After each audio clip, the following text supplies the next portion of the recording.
إن الحمد لله نحمده ونستعينه ونستغفره ونعوذ بالله من شرور أنفسنا ومن سيئات أعمالنا. من يهده الله فلا مضل له ومن يضلل فلا هادي له، وأشهد أن لا إله إلا الله وحده لا شريك له، وأشهد أن محمدا عبده ورسوله. يا أيها الذين آمنوا اتقوا الله حق تقاته ولا تموتن إلا وأنتم مسلمون. يا أيها الناس اتقوا ربكم الذي خلقكم من نفس واحدة وخلق منها زوجها وبث منهما رجالا كثيرا ونساء، واتقوا الله الذي تساءلون به والأرحام إن الله كان عليكم رقيبا. يا أيها الذين آمنوا اتقوا الله وقولوا قولا سديدا يصلح لكم أعمالكم ويغفر لكم ذنوبكم، ومن يطع الله ورسوله فقد فاز فوزا عظيما.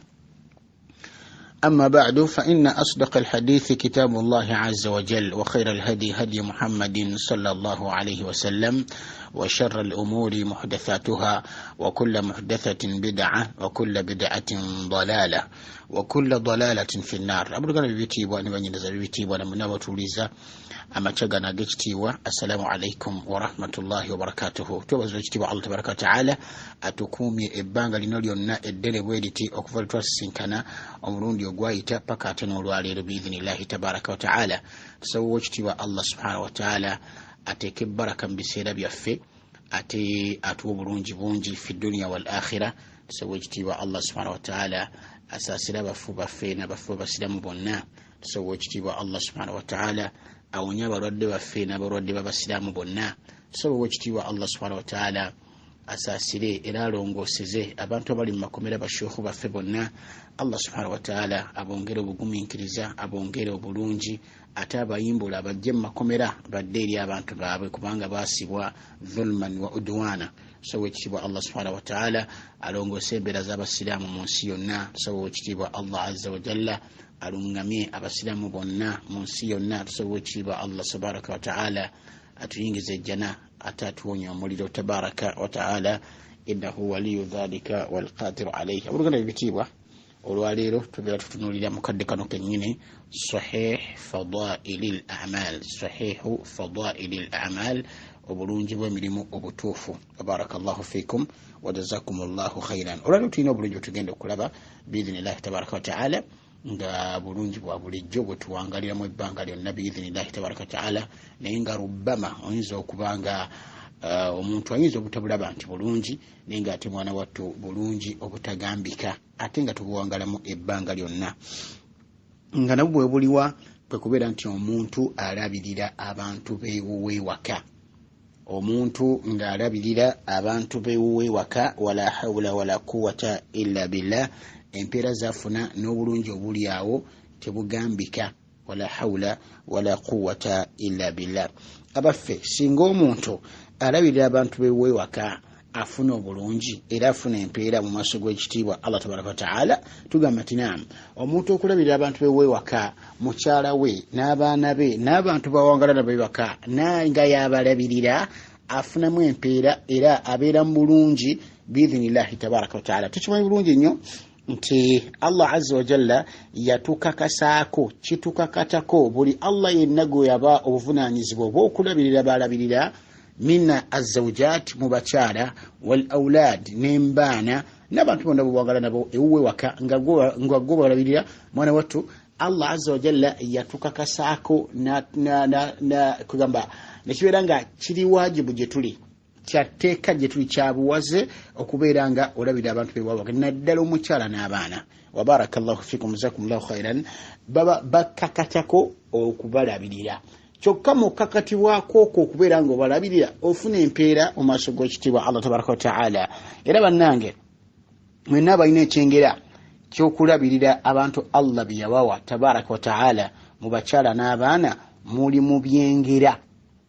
Era sabanga nnyo Allah azza wa jalla akuwangaliza ekyengera ekyo, okubeera nga gw'olabirira abantu beewuwe waka, wala hawla wala quwwata illa billah, nga bw'osobola, nga Allah azza wa jalla bw'akugabiridde, nga Allah bw'akuwadde, naawe bw'obeera olabirira abantu bo, kyokka ng'ofunamu empeera muno okubanga kikakatako okubeera nga olabirira abantu awo, wala hawla wala quwwata illa billah.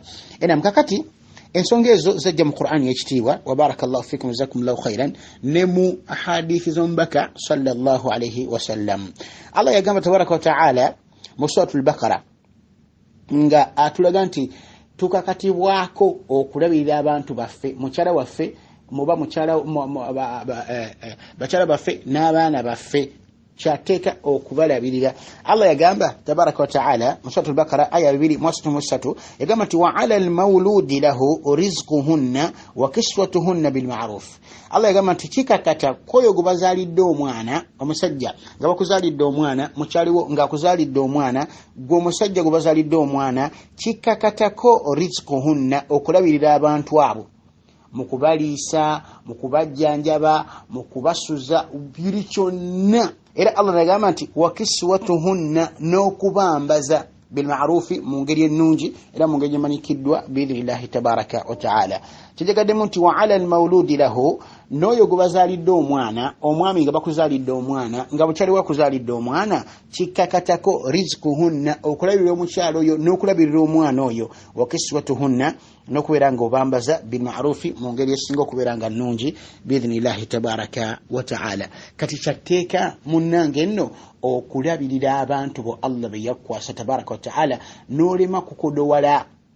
Mulimu abantu bakodowala n'atuuka n'okwekodowalira ye kennyini naye ng'ataalina nabeera n'afuuka mukopi ya akhil karim oti n'akopowala nakugamba ye kennyini ku mwoyo gwe ne ku bantu balabirira n'ogamba kati ate ng'alina obusobozi osobola okubezaawo abantu be naye mwana watengeri gyali mu buli obukopi oba tubuyite buki kwegamba oba bufuto oba kiki abantu benga tabalabirira kyokka nga Allah yamugabira tabaraka wa ta'ala. Mujjukire ti Allah ayagala nnyo tabaraka wa ta'ala okulaba obufu bw'ebyengera bye ku baddu be ng'abadde abikoze eki abibawadde. Wa barakallahu fikum jazakumullahu khairan. Labirira mukyalawo labirira abaana bo biidhna tabaraka wa ta'ala mu ngeri ennungi mu kubaliisa mu kubasuza mu kubambaza mu kubajjanjaba byonna beera nga balabirira biidhna tabaraka wa ta'ala ojja kufuna obulungi era nga kikkakatako kyawuno okubeera nga kikkakatako kyokka tofunamu empeera mu maaso g'ekitiibwa Allah tabaraka ta'ala nga butugenda okukiraba mu hadithi omubaka sallallahu alaihi wasallam. Allah yagamba tabaraka ta'ala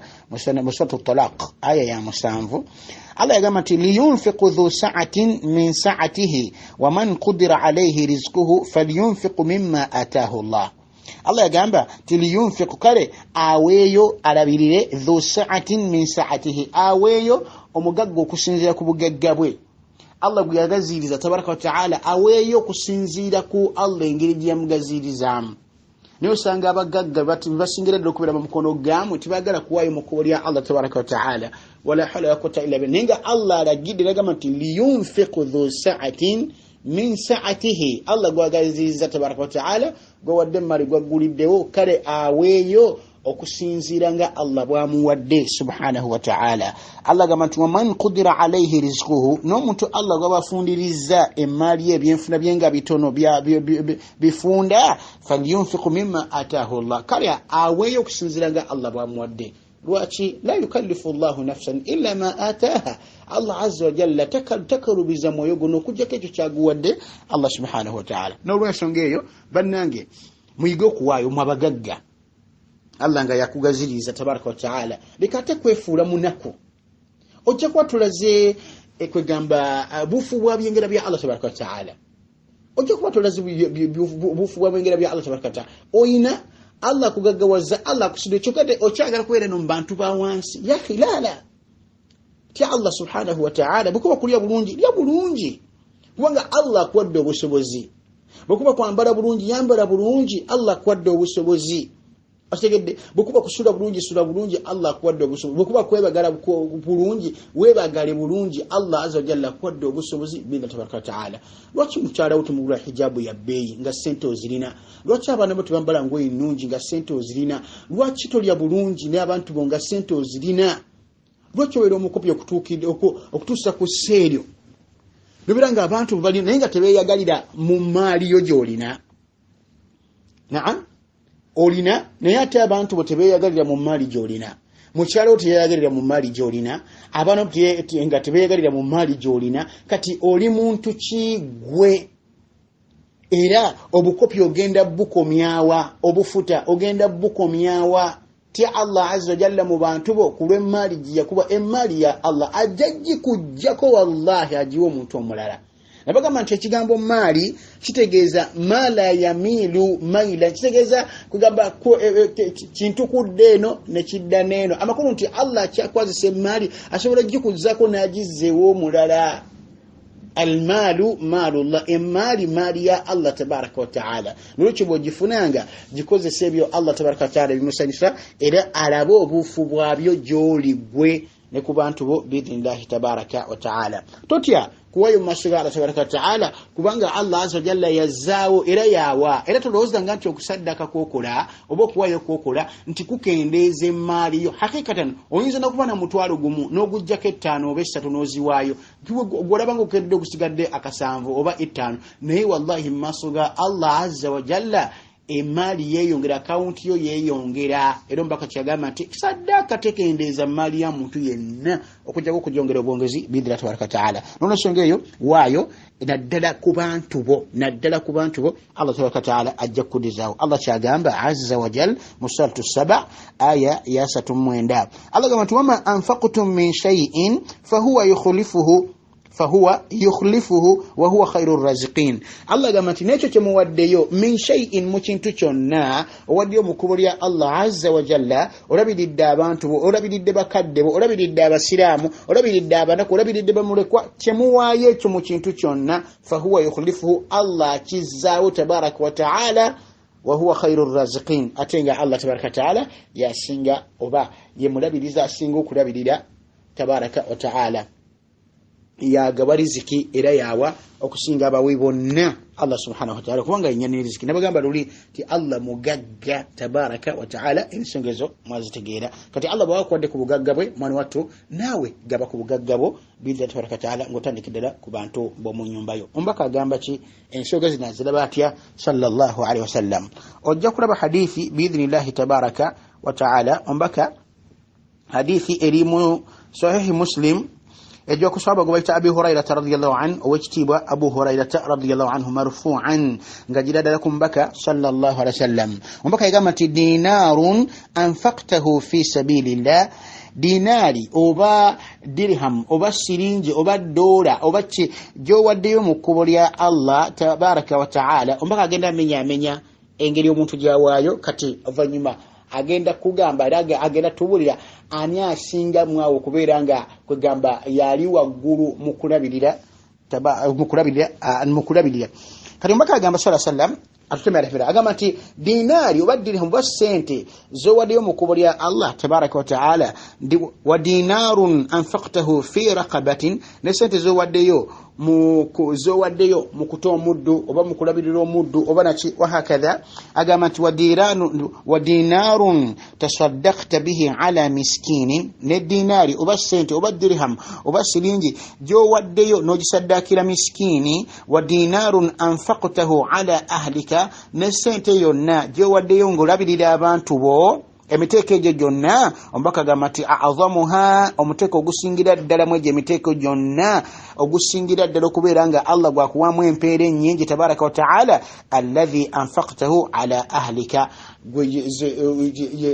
kwe kuwaayo kwe kusaddaka kwe kulabira kuba olabiridde oba kwe kuwaayo kyoba wadde abantu bo ombaka gamba nti sente z'owaayo mukulu ya Allah tabaraka taala sente zowaayo mukutoa omuddu ba mukulabirira omuddu sente zowaayo ng'osaddakidde omunaku miskini omwavu sente zowaayo nga kulabirira abantu bo ombaka gamba nti wa a'zamuha ajran mweja miteko gyonna ogusinga okubeera nga Allah gwakusinga okuwaamu empeera alladhi anfaqtahu ala ahlika ze sente zoba owadde abantu bo amukulu nti osaddase mukulu Allah tabaraka taala n'osaddakira omuddo n'omuta n'ava mu wuddo saddaka gy'owadde miskini ne saddaka n'okulabira kuba ekisinga mu maaso ga Allah empeera ze sente z'owadde mukyalawo ze sente z'owadde omwanawo ye mali gy'owadde mukyalawo ye mali gy'owadde omwanawo kwe kulabirira kw'olabiridde mukyalawo kwe kulabirira kw'olabiridde abantu baabwe ewaka mukyalawo n'abaana bo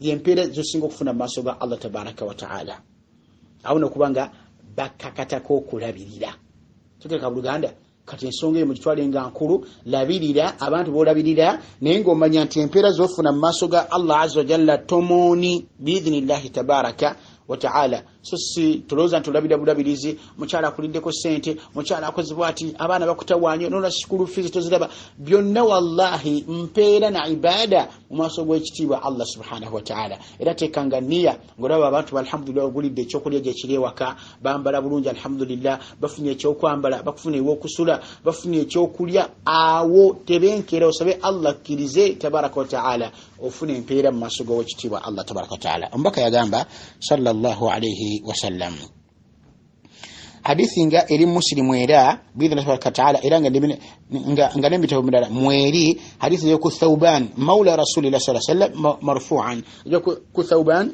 mbaka agamba sallallahu alayhi wasallam ti afdalu dinarin yunfiquhu ar-rajulu dinarun yunfiquhu ala iyalihi, agamba nti ne dinaari esinga obulungi oba ne sente esinga obulungi ne mali esinga obulungi yeyo omusajja gyaba awadde abantu be, gyaba alabiriza nayo abantu baabewaka yalihi abantu be mukyala n'abaana. Wa dinarun yunfiquhu ala dabbatihi fi sabilillah, ne dinaari eri esinga obulungi yeyo omuntu gyaba atadde ku nsolo ye gyagenda okulwanyisa mu maaso g'ekitiibwa Allah subhanahu wa ta'ala, jihadin fi sabilillah. Ojaguzeemu ebyokulwanyisa, jaguzeemu ensolo gyagenda okutambulirako, jaguzeemu ekirala kyagenda okutwanyisa mu kkubo lya Allah tabaraka wa ta'ala, jaguzeemu emmundu gyagenda okutwanyisa mu kkubo lya Allah tabaraka wa ta'ala. Mwana wattu dinaari eyo yesinga obulungi mu maaso g'ekitiibwa Allah tabaraka wa ta'ala. Mbaka gamba ti wa dinarun yunfiquhu ala ashabihi fi sabilillah, era ye dinaari gyawa ku bantu be oba ku bantu baali nabo nga bagenda mu kkubo lya Allah tabaraka wa ta'ala. Katumbaka sala sala matema obulungi bwa dinari zino bw'emmaali eno omuntu gyawaayo yasooka nagamba nti afdalu dinari yunfiquhu ar-rajulu, omuntu dinari esinga basere esinga zawaayo dinarun yunfiquhu ala iyalihi, zesente zawa ng'alabirira abantu b'omu makaage. Wala hawla wala quwwata illa billah.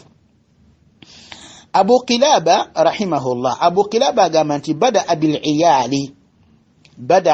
bil iyali, ombaka sallallahu yatandika wano n'obulungi bw'okulabirira abantu b'omukyalawo n'abaana bo. Vanyuma n'agamba nti wa ayyu rajulin a'zamu ajran min rajulin yunfiqu ala iyalihi ala iyalin sigharin yu'iffuhu Allahu aw yanfa'uhu Allahu bihi wa yughnihim. Agamba nti ombaka yatandika sallallahu sallama n'okulabirira abantu bo nti bwe bulungi obusinga mu ssente z'owaayo. N'agamba nti na musajja ki asinga empeera okusinga omusajja alabirira abantu be, alabirira abaana b'abato, okitegedde, n'abakkakkanya, n'alabirira mukyala we n'amukkakkanya, mukyala n'alole kumaguka n'alema kugira kunuuka nsingo naki wahakadha, okitegedde. Abantu bwe babeera nga batebenkevu.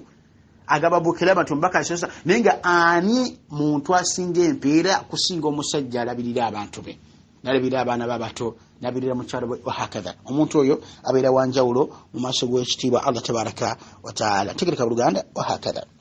Ombaka n'agamba era sallallahu alaihi wasallam hadithi eri mu Bukhari ne Muslim an Sa'di ibn Abi Waqqas radiyallahu anhu, hadithi ejiwa ku sahabu w'ekitiibwa gwayita Sa'd ibn Abi Waqqas radiyallahu anhu anna Rasulullah sallallahu alaihi wasallam qala lahu, mbazi ombaka yamugamba, ombaka yagamba Sa'd amugamba nti wa innaka lan tunfiqa nafaqatan tabtaghi biha wajha Allah illa ujirta alaiha hatta ma taj'alu fi mura'atika ay fi famiha.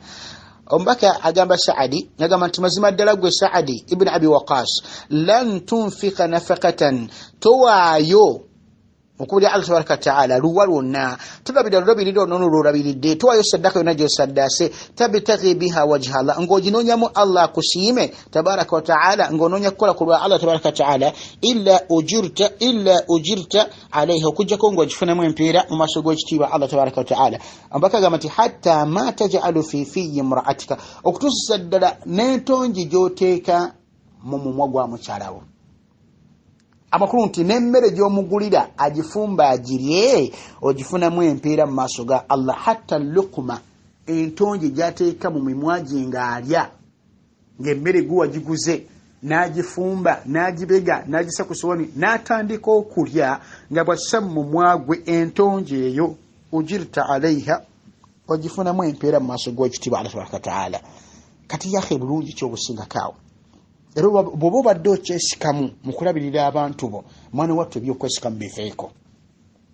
Obadde ng'okyesika mulimu abeesika mubadde ng'okyesika mu kulabirira abantu bo ekintu kiriwa Allah tabaraka wataala labirira abantu bo biidhinillahi subhanahu wataala mu ngeri ennungi nga si kudiibuuda ate nga si kugamba kuleeta bukopi obula bwera wakati. Obusiramu tebutukkiriza kudiibuuda ate tebutukkiriza kubeera bakopi kubeera bakodo ate tebutukkiriza kudiibuuda kati tulina kubeera wakati abantu babeere bulungi biidhinillahi tabaraka wataala nga naawe oli bulungi. Wa barakallahu fikum wa jazakumullahu khairan. Hadithi nyingi ku nsonga eno biidhinillahi tabaraka wataala nekasembayo hadithi y'omubaka sallallahu alaihi wasallam eri mu Bukhari ne Muslim ku sahabu w'ekigobate Abi Mas'ud al-Badri radiyallahu anhu ani nabiyyi sallallahu alaihi wasallam ngajja ku mbaka sallallahu alaihi wasallam agamba idha anfaqa ar-rajulu ala ahlihi nafaqatan agamba ombaka agamba ati singa omusajja singa omuntu alabirira abantu b'olulabirira awa abantu be ssente oluwa alabirira abantu be olulabirira wa huwa yahtasibuha naye ng'okulabirira okwo akusubiramu empeera mu maaso g'owekitiibwa Allah azza wa jalla kanat lahu sadaqatan ebeera saddaaka era ebalibwa mu maaso g'owekitiibwa subhanahu wa ta'ala eri omuddu oyo.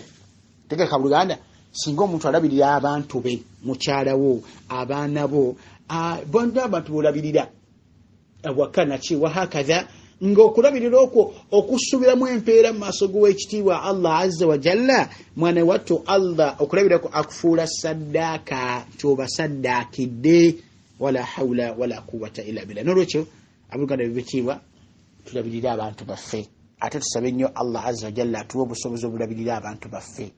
Wallahi naddala mukyalawo n'abaana bo abakyala bo bagumiikiriza nnyo ebintu bingi konna koolina kagenda nako namanya nti bba wange bw'atyo bw'atambudde leero bw'atyo bw'afaanaganye oba kitegedde wa in kana tikale mulimu abakyala bamu ate bateeka ku pressure babba baabwe njagala kino kyokka alaba bbaabwe embeera gy'alimu yeeyo byaleese byebyo nokibanne tubeere nga tubeere balanced nga tubalansinga bukugamba nga omukyala tunuulira n'omwami tunuulira omukyala tuteeka nnyo bbaawo ku nninga nze njagala kino bwe bibaawo abikuwe era busemu temukkiriza kubeera nga kukuduwalira kasita bibeerawo bwe bitabeerawo gumiikiriza biidhinillahi tabaraka wa taala.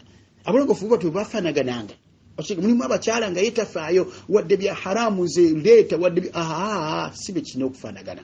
Omusajja tumuteeka ku nninga kuyingira mu nsonga za haramu azireete waka. Abakyala abatukulembera abalongofu abatukulembera basabiranga babba baabwe nga bagenza okukola bwe bafuluma. Abakyala musabire nnyo babba baabwe nga bafulumya okugenda okunoonya riziki. Edduwa zammwe enkulu nnyo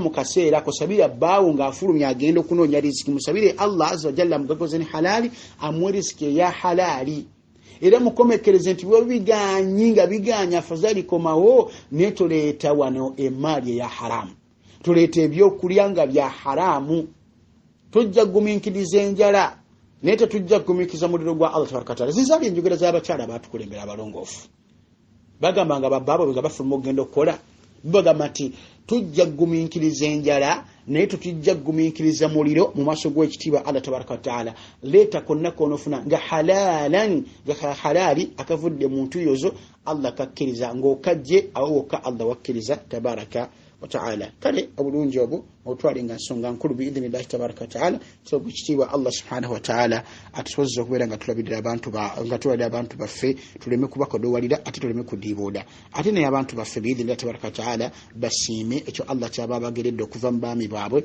okuva mu bababirira biidhinillahi tabaraka wa taala. Wa barakallahu fikum wa jazakumullahu khairan. Subhanaka Allahumma wa bihamdika ashhadu an la ilaha illa anta astaghfiruka wa atubu ilayka. Naam.